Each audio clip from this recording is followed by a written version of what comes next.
Meaning of empty nester. Empty nester.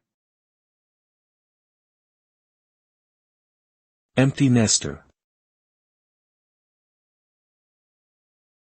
Empty nester. Empty nester.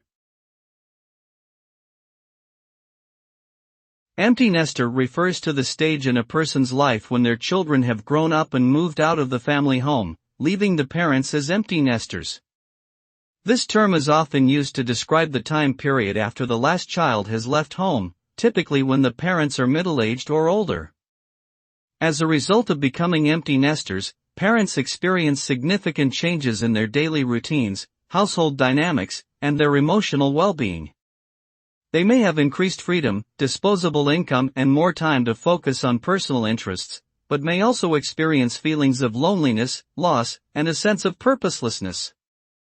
Many choose to fill this newfound time with travel, hobbies, or other activities to maintain a fulfilling lifestyle.